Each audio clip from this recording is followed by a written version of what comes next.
I remember the way my hands trembled as my father's lawyer cleared his throat. The air in the room was thick, the kind that presses down on your chest until you can't breathe. My sister smiled like she'd already won. $11 million. Just like that, my father handed her the future he denied me. "Go earn your own," he said, looking through me as if I were a ghost. I didn't cry, I didn't scream, I nodded, calmly, because I'd learned early on that emotion is a luxury the betrayed can't afford. I should have known it was coming. My sister always had that polished smile, the one that hid ambition beneath sweetness. But I loved her once. Loved her until I discovered the subtle betrayals, the whispered calls behind closed doors, the forged signatures, the nights she claimed to be studying while she maneuvered behind my back. I trusted her. I even defended her, until she reminded me that trust is a weakness. It started with little things: missed deadlines on shared projects, disappearing files, a wronged business partner's vague complaints. I noticed patterns, not out of paranoia, but instinct.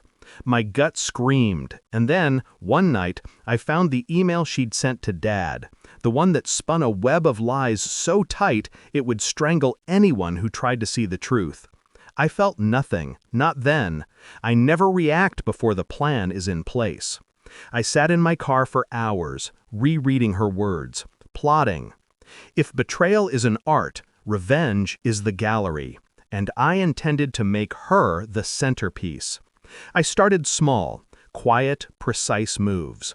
I knew Dad's habits, his weaknesses, my sister's arrogance. I documented, I recorded, I connected the dots others ignored. Every call she made, every lie she told, every maneuver, cataloged and stored. I didn't just wait, I prepared. And I waited for the perfect moment. The opportunity came unexpectedly. Grandpa's old lawyer, a man I barely remembered from my childhood, had been keeping a secret.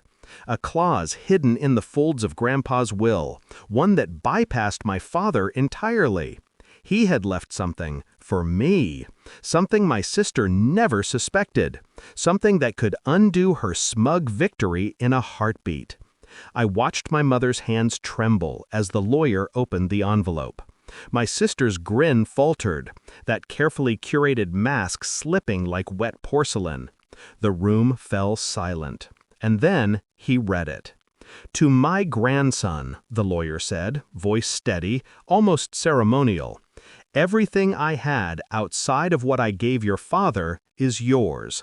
All assets, accounts, and holdings transferred directly to him. No conditions, no exceptions." My mother's scream split the room, high-pitched, raw, utterly human. My sister froze, her eyes wide, her jaw tight, as if she had just realized she'd been playing chess against a master who had been 3 moves ahead all along. I stood there, the calm eye in a hurricane of betrayal and shock. I could see it all. The years she spent trying to outmaneuver me, the countless nights she laughed behind my back, the hubris that thought she could outsmart fate itself. She had underestimated patience, underestimated strategy, underestimated me. I didn't gloat. I didn't raise my voice. Revenge doesn't need theatrics. It's in the stillness, in the realization that every calculated move, every silent hour of planning has delivered its inevitable consequence. My sister's gaze met mine, and I saw comprehension, then fear, then resignation. That's what I live for. The moment someone finally understands that the rules of the game aren't the ones they thought they were. I left the room quietly. No applause, no cheers. Just the weight of years lifting, replaced by the satisfaction of precision. Justice isn't about ruin, it's about balance. And in that balance, I had claimed what was mine. Not with rage, but with strategy, with intelligence, with the patience that betrayal can only cultivate. Outside, the air was cold, clean, free.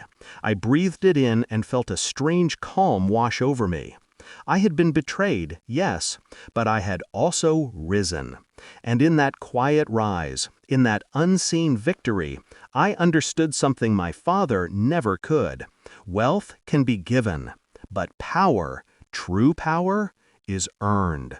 And I had earned mine.